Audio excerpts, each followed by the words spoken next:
Welcome to the Healing Place podcast, a space filled with inspirational stories of hope, along with practical advice for your healing journey. Your host is Teri Wellbrock, trauma warrior, writer, speaker, blogger, therapy dog handler, and founder of the Sammy's Bundles of Hope project. As a survivor and a thriver, Teri's mission is to shine the light of hope into the world by interviewing insightful guests from across the globe. Please stay tuned at the end of today's interview as we honor our sponsors. The Healing Place podcast is a fiscally sponsored project of Fractured Atlas. Now, here's your host and trauma warrior, Teri Wellbrock. Welcome, everybody, to the Healing Place podcast. I am your host, Teri Wellbrock, and very excited to have with me Becky Haas, who is here to talk about, oh my gosh, we were just talking before I hit record, and I wish I had recorded all of that because it was amazing. So we'll dive back into it again. But she's a trainer on trauma-informed care and ACEs. And for those who are unfamiliar with the acronym of ACEs, it's Adverse Childhood Experiences. So welcome, Becky. Oh, thank you, Teri. I'm excited to be here. Oh my gosh, yes. And again, we're talking about, faith and spirituality, but also a book that you wrote and the impact of trauma and ACEs on lives and resilience, which is such a big, important factor. Yes. Well, I never expected my journey to be where it's at today. And faith is a central part of my life. And that's really what made this message about trauma and ACEs and resiliency something I realized that I needed to be involved in because it was a healing message, much like faith should be. I've been surprised, though, to see sometimes people's trauma has been experienced in a faith, in a church or something like that. That's been eye-opening to me. And so among the training that I do for every kind of imaginable sector, I do training also for the faith community around that point. But yes, I'm excited and love doing this work. I feel it's such a rewarding opportunity to help people realize that some of what happened wasn't their fault. Right. Yeah. And some of my abuse occurred I was abused by my choir director repeatedly at 10 years old. And then also a religious education director. I worked for priests in the evenings answering phones, and he cornered me in a basement and sexually accosted me. It is coming to the surface, and people need to understand that, my faith is still a very big part of my life, even though with that history. And people sometimes say, oh my gosh, Teri, how can you still be involved, even though that happened to you? Well, that was an individual who chose to do that to me. Right. So, yeah. Right. I'm so sorry. Well, in every field, there's abuse and there's hurt and there's harm. And I've been working with some people around the world just this morning on the phone with a young man in Lithuania. I've been working with a clinical psychologist in the UK. And much like we're seeing with COVID, where it's a global pandemic. And one of the things that I'm pointing out in training is that there are two kinds of trauma. There's natural trauma and created trauma. And with the global pandemic of COVID-19, that's something where we see a lot of empathy rising up, and our healthcare heroes being saluted, and our first responders, and even our teachers now, which have had to, goodness knows, pull out all the stops to keep. Oh, yeah. But what about all the created trauma with the domestic violence and the child abuse, or living in the home with an addicted caregiver? And that's what I really love this work about, is we're raising awareness to that created trauma and how healing needs to come for individuals whose trauma maybe has never been addressed. And we don't have to know the stories, but how can we help people heal from the effects of those stories? Yeah. Well, so which leads me to, I really wanted you to talk a little bit about what it is you've done and some of your accomplishments. And you talked about the work in Tennessee. So if you could talk Sure. on that a little bit. Sure, thank you. Well, I learned about ACEs working at a police department. I live in a town of about 65,000 people, Northeast Tennessee. It takes me 8 hours just to get to Memphis. So Tennessee's a long state. California turned sideways. And I was reducing drug-related and violent crime was what my program was about. I managed an $800,000 federal grant or federal and state grant. And one of the roles I was tasked to do was reduce recidivism, which every state has a recidivism rate. Tennessee's rate is 48 to 50%. And for those that might be listening that didn't know what it means, which I didn't at first, it's the rate at which someone comes out of prison and goes back within 1 to 3 years. Last I knew, California's rate was 77%. So in Tennessee, 48 to 50%. And lo and behold, working with amazing community partners, judges, mental health, we created a program that ended up that program at the time that the state acquired it from me at the police department. It reduced it down to 16 to 22% for felony offenders with addictions. But in that journey at the police department, I was at a conference and heard Dr. Folletti.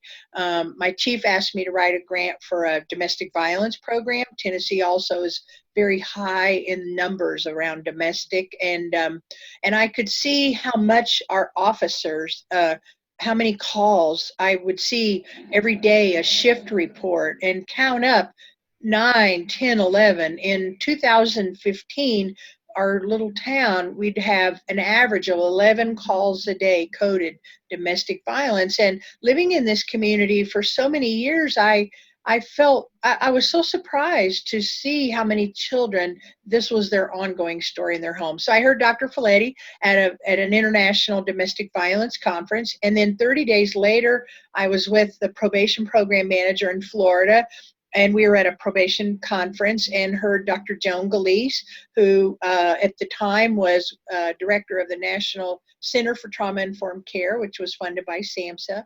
And I felt like I'd heard the cure for cancer. Honestly, between those two meetings within 30 days, I felt the wind knocked out of me in my aha moment, like people say. And I felt like I had to come back and tell my town. So I gave my business card, introduced myself to Joan Galise, and gave her my card and said, I work for police. I've got to tell my town about this. And I'm sure everybody gets those kind of things at speakers, and I know I do now. And she said, okay, well, email me. So I did, and she came about 6 months later and introduced these concepts to our town. In 2015, I partnered with a psychology professor who also, her faith is very important to her, and based on the introduction of trauma concepts to our town that Dr. Galise gave, we set out to train cross-sector professionals. In 2014, SAMHSA had a concept paper that you need to address trauma in your town by all the professionals understanding it. And so, honestly, Teri, I felt like if I'm not a mental health expert, I'm a mom, now a grandma. And I thought if I heard about ACEs, I'm surely the last person catching the train. I mean, I thought, the door is shut and I barely made it. And so Dr. Clements and I, my friend at ETSU, we trained over 4,000 people in less than 3 years. And then we reached back out to SAMHSA, to Dr. Galise, and we said, could we host a webinar in 2018 of all the people that have done this, have trained their town? We'd like to hear and meet them and see what were their barriers and all. And she wrote us back and said, I don't know of another town that has police, has healthcare, has libraries. And so in 2018, we hosted a forum. People came from SAMHSA. 2 governors' wives came, Miss Carney from Delaware, First Lady of Delaware, Miss Haslam, who was the First Lady of Tennessee. And we had a forum and people from 20 states, and we told our story. And 30 days after that, I was invited to join the largest regional health system to help them to be trauma-informed with 21 hospitals in 2 states. And I was there for 18 months. And just in the spring, because of the overwhelming amount of requests to come and speak and help people become trauma-informed in a town or organization, I launched out as an independent consultant. And I think what makes me unique to this, Teri, is I just so cherish the work of Dr. Bruce Perry and Brene Brown and the names in this, Dr. Nadine Burke Harris, and I can repeat a lot of their stuff very well. But I feel I'm more of a practitioner. If people listening to this are old enough to remember Irma Bombeck, who would get in the kitchen and with her silliness, and I'm a little like that. And I feel at the time there were not police trainings, there were not trainings for how to train healthcare. I didn't know that patients talk more to housekeeping than they do to their doctor. So we need to train our housekeeping. Those things, I couldn't find those things. And so I started creating all these trainings. And so that's kind of what's made me unique in this field, is where I've trained judges, I've trained custodians in education, healthcare, police, and just see the need of every type of service functioning with a trauma-informed lens. Yeah, beautiful. And I love that idea of making the world, I've talked about that, making it a trauma-informed world. Yes. And that's not just with therapists being trauma-informed and those who, you know, supposedly are doing the hands-on work, right? Which is critical and very important, but every single person being trauma-informed and understanding and seeing it through that lens. Yes. That I saw a quote, I think on Facebook yesterday, or a meme that said something along the lines of, and my mind just went completely blank, but it was along the lines of, you know, looking through a trauma-informed lens, and and just being aware that when someone, oh, that's what it was. It came back to me. So it had a line that said, you know, people are so rude, and it like had a line drawn through it, and it down below it said, you know, I don't understand, or something along the lines of, I understand that maybe this person has had a traumatic experience and therefore is guarded. And, you know, so again, if we just kind of shift our focus a bit. Absolutely. And I really feel that people around, I hate to call it a movement. It's kind of like saying that how tobacco went over 40 years, you know, with education to now no tobacco on a college campus. Or so I refrain from trying to use the word movement. But one of the things that I feel that ACEs and trauma, even though the ACEs study is 20 some years old, I think what we're seeing now, Teri, is the value of empathy in our community. And just exactly to your point. And I feel like what I've been doing a lot is raising awareness. I kind of, in my trainings, I've got this funnel, and maybe I should patent it one day, but it talks about when you understand ACEs and people that have had trauma and complex trauma, by and large, we've only usually identified the need for clinical and behavioral, which is important, you know, EMDR, some of the different types of training, and those are very important. But high up in the funnel could be our community, where the secretary booking the important employee, you know, to come in to see a behavioral therapist is not rude or not, you know, like to your point. And then the bus driver, you know, maybe one day I may do a TED talk on the little things. And I collect stories of empathy. And I heard on the CBS News earlier this year before COVID that a bus driver in Utah, she loved her kids getting on the bus every day, and she had a little girl that always had her hair braided. And into the school year in the fall, one day she noticed the little girl not on the bus. The next day, not on the bus. The next day, not on the bus. And after a whole week, the little girl had been missing a week. So finally, the next week, the little girl jumped on the bus, and she said, "Oh, I'm so glad you're back. I missed you." But one thing she noticed, this little girl's hair was always meticulously braided. And she noticed the little girl didn't have the braids. So she said, let it go a few days. She thought maybe they overslept. So about 3 or 4 days in, one day she said, "I sure miss those braids." And the little girl said to her, "Last week my mommy died. Oh, And my daddy doesn't know how to braid hair." And that bus driver of a rural bus at a school system in Utah went to Walmart after her last load, got a bag of bows and a new hairbrush. And she said to the little girl, "You stay on the bus and I'll brush your hair and put those braids back." And it was so significant, Teri, that her teacher noticed and reported it to the principal. And that story made her local news. And then it made the national news. And I could probably tell you stories the rest of the day about what happens at the top part of the funnel. And then we get in the middle part of the funnel. And I call it warm hand holding. I have a girlfriend of many years. I've been married almost 36 years this November. My husband's a wonderful fellow, 2 wonderful sons, grown and married. But my girlfriend that I have coffee with all the time, we've laughed so many times, and her husband's a brilliant chemist. And we said, you know what we need is a good wife, because running a home to file orthodontist claims and do things, you need a manager at home. But if your life is overwhelmed with trauma, you need somebody to help break it down for you. And so the middle part of the funnel is coming alongside and helping people. And then is the behavioral health. And I think, Teri, something that our work is helping our society see is how much value there is in the bus driver and how much value there is in the case management. And then, of course, the value in our behavioral. So I think that's a lot of the message that I'm bringing to this, I hope. Beautiful. Wow. And Juan, you teared me up with that story. Beautiful story of exactly that, is being trauma informed on a community level. Mm-hmm. And the other thing that I wanted to bring up, which you talked about, is my grandmother Kitty, my grandma Kitty, was this huge factor in my life in building my resilience, and it wasn't one specific thing she did. It was the fact that she loved me unconditionally and wasn't violent to me in this chaos of my childhood. And so that's that top part of the funnel, is just that kindness and that attention and that love that's given to our fellow humans.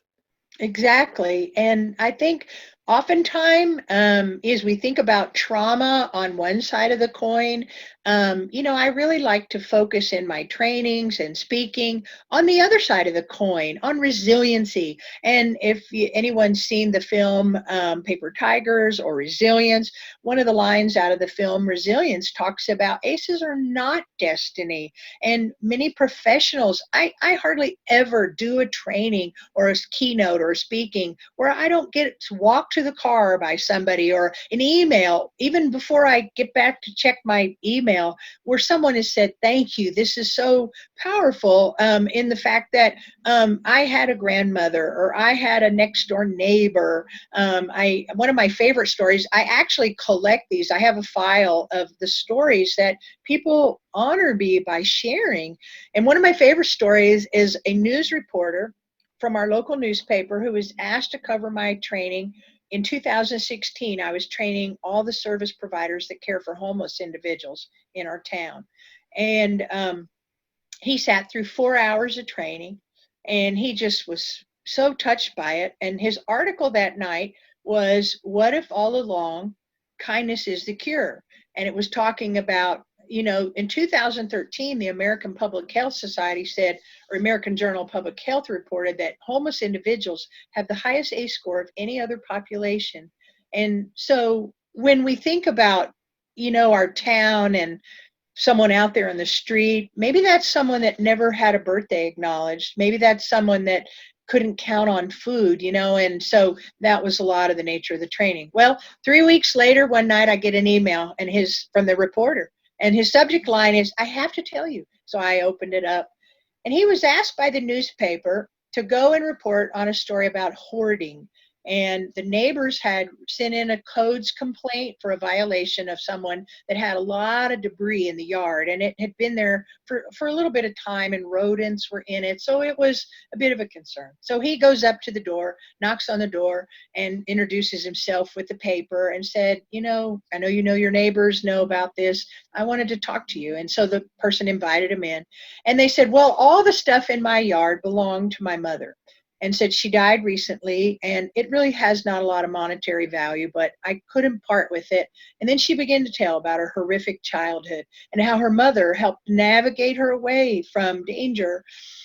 and she just wasn't ready to part with her mother's stuff, how her mother was her hero. And that young reporter reported that story that way in the paper. And do you know who helped her clean the yard? The very people that complained. Oh, yeah. That's so Using a beautiful. trauma-informed lens. Using a Yes. trauma-informed lens. Yes, absolutely. Well, one of the things I had seen on your website when I was looking through was PCEs, and I had not heard this before, positive childhood experiences. And so that kind of goes along with this woman, her mother navigating her through to safety, and that's is the other side of ACEs, right? Or a part of it, I guess.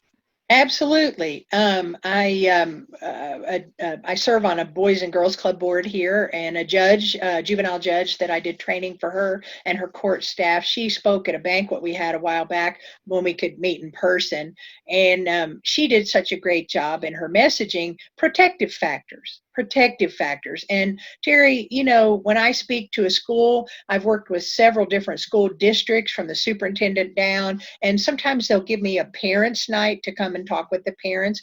And I get with the teachers ahead of time, and we do a little where I'll talk for a few minutes, about 30 minutes, about what are your protective factors. Because I feel like, what could I do in 30 minutes to go through the whole ACEs story? So rather than just talk about that, I want to talk about what could they do, So I mentioned a little bit about trauma could have effects on our life and health. So we all need to have protective factors. And then when they go visit their child's room, the teacher has them sit down at a little table and shows the child's work.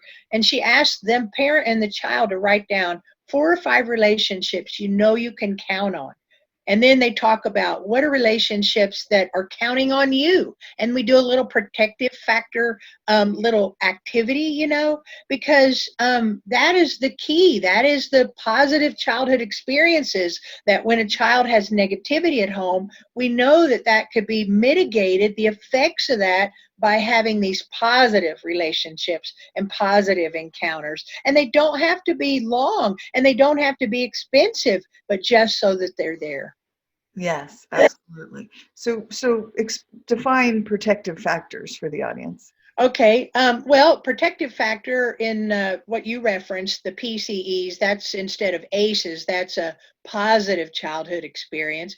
And those are going to largely happen through some sort of a relationship.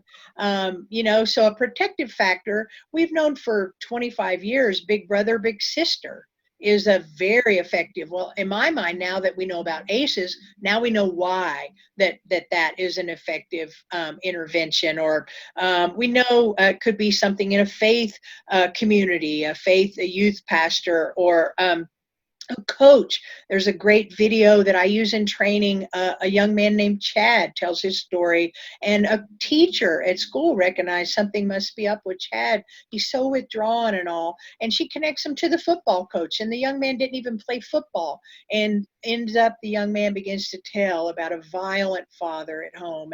And so one of the ways in Tennessee, where I'm live in Tennessee, we've had a growing work around ACEs for about 2 years, since 2016, I guess longer now. But they got frameworks to help do some messaging. And one of my favorite messages comes to positive experiences or protective factors, and it's all around your smartphone. Let me get it there, okay? And they call it charging stations. And so everybody gets that. The young man I was just on the phone with in Lithuania, talking about suicide.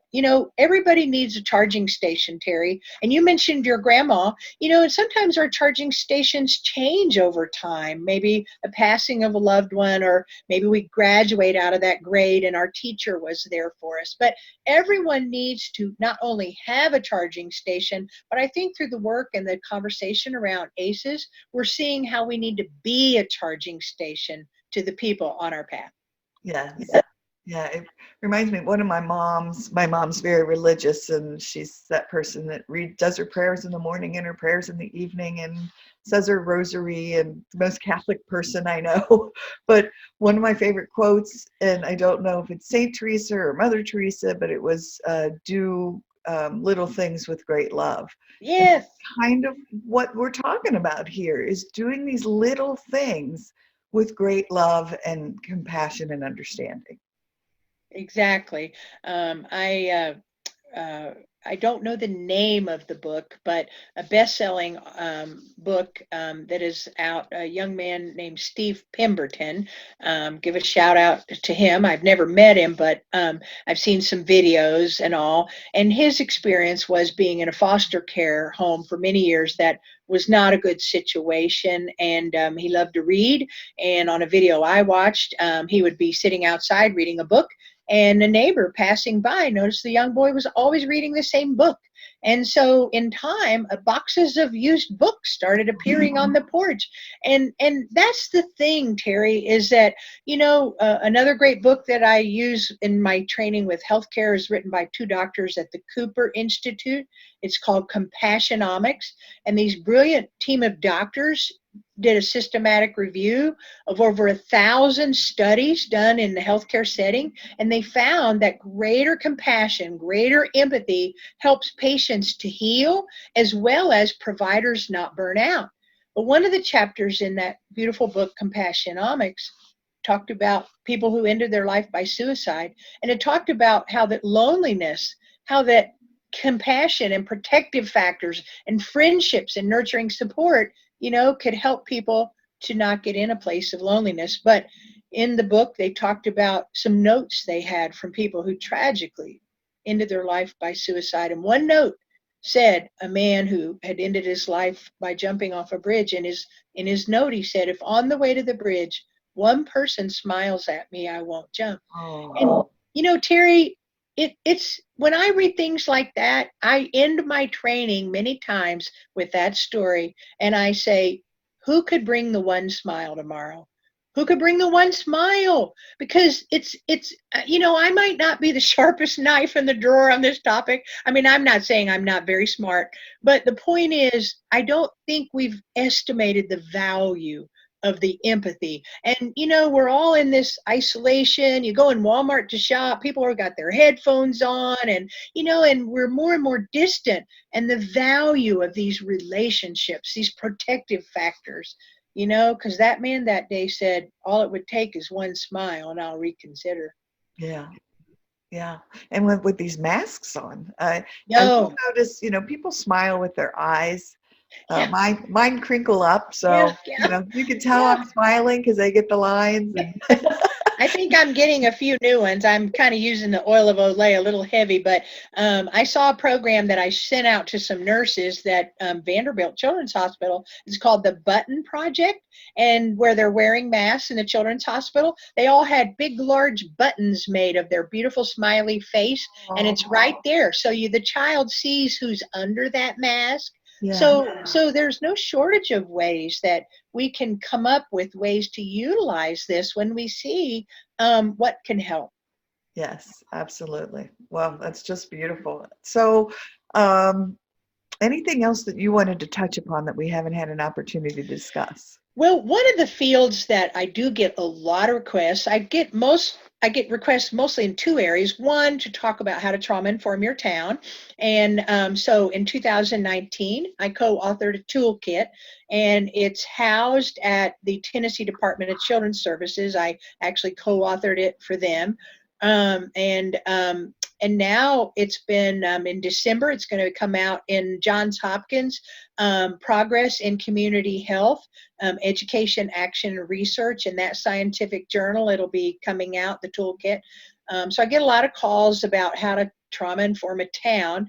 But if you break that down even further, a lot of people don't know how to approach police with this message. And I just had an article a couple weeks ago in ACEs Connection, which is, I want to give a shout out. What a great, that's how I've met you and other people, and the mission they have to help accelerate this work by this networking is fabulous. But I wrote an article about policing there. But because I learned this at a police department, I began searching after training 4,000 professionals. And I thought, here I work for police and we've not even cracked the door, And so after a lot of research, I created a training for police called Developing, it's on Trauma Informed Policing. And it's certified in Tennessee and Oklahoma for officer credit. I've trained the Oklahoma City Police Department, helped them with 1,200 officers, trained multiple departments in Tennessee, North Carolina. Actually, this weekend, I'm going to West Virginia. It'll be my first in-person training since March to train police in Martinsburg, West Virginia. And I guess, Teri, as we wrap this up, I would want people watching to realize there's no sector of professional that does not need to know about a trauma-informed lens. And in the article that I wrote in ACEs Connection, and I've had several contacts from that, a DA in South Carolina contacted me, and a gal in Boston, and but in that article, I talk about 3 types of trauma that officers are faced with. Number one is in Tennessee, it takes 7 acts of domestic violence before someone will reach out for an advocate.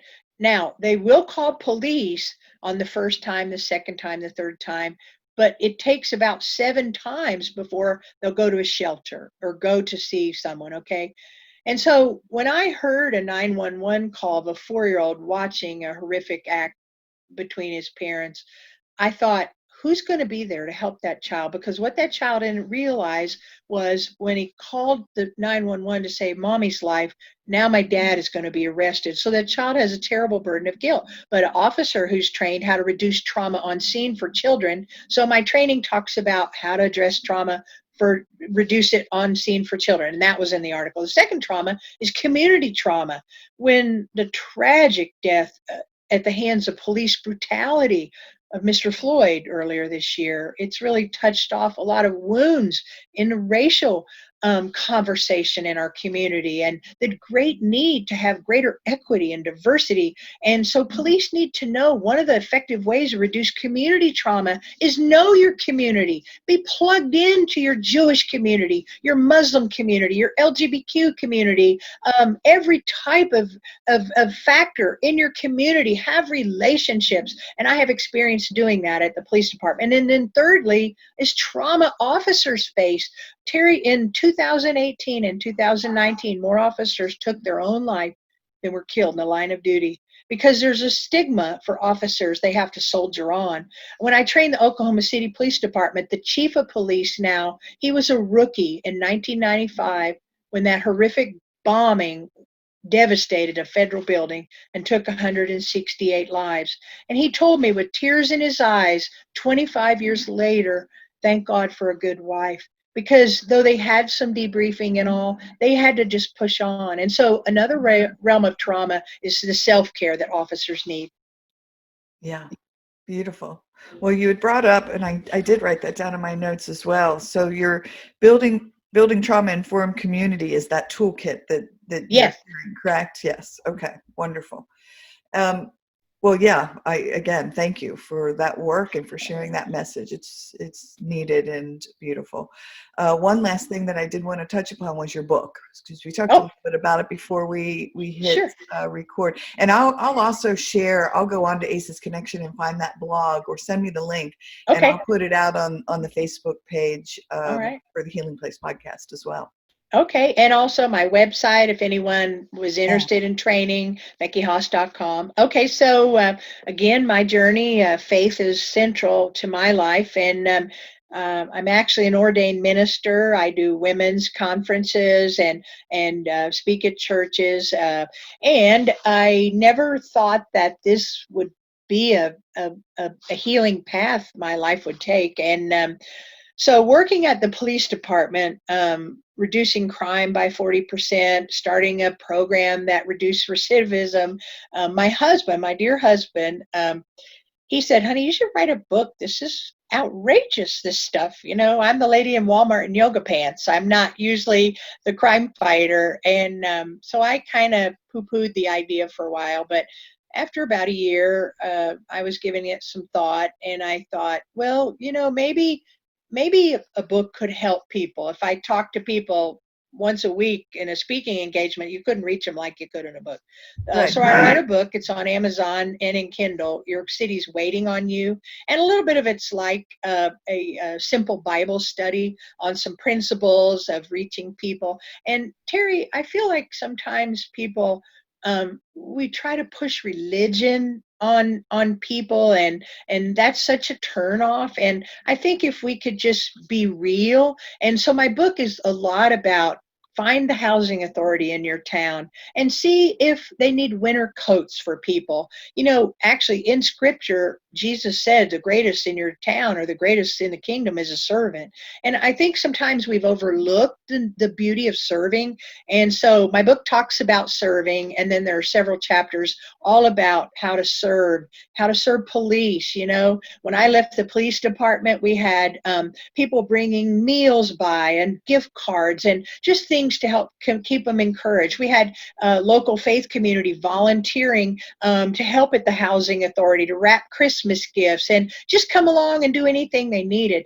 But one chapter in the book is all about ACEs, and it's called Chapter 7, and it's Treat Your City with Kindness. And I just talk about all the underlying trauma that is in any city, in any community. So you can find that on Amazon or Kindle. And I'd be honored. I got a letter the other day from a woman in Connecticut who wrote me and said that she and her mother were starting an outreach to the underserved women called Bridges to Beauty. And this woman is in cosmetology, and they're going to begin to provide free beauty services to women, along with trying to help them see how that maybe they could begin to take some classes or help their life to advance. So I get more rewarded hearing from people and maybe in some way how it's inspired them. Yes, beautiful. All right, last thing. So how do people get in touch with you, get a hold of you? Okay, Becky at beckyhaas.com is the best way. And Okay. thank you, Teri, for the joy of sharing your platform and meeting you. Oh my gosh, absolutely. I feel honored to have met you. And thank you, Jessie Graham, for introducing us. Yes. Just adore Jessie and the work she's doing in the world as well. Yeah. All right. Well, everyone, thank you for joining us today here on the Healing Place podcast. And remember, until next time, be gentle with yourself. All right. Thanks. Thank you. Bye-bye. Thank you so much for listening today to the Healing Place podcast with your host and trauma warrior, Teri Wellbrock. If you enjoyed this episode and want to learn more about Teri, her mission, and the Hope for Healing journey, visit Teri's website at www.teriwellbrock.com. Thank you for liking, commenting, sharing, and offering your reviews on our YouTube channel, audio outlets, and Facebook page. And as Teri reminds us, until next time, remember, be gentle with yourself.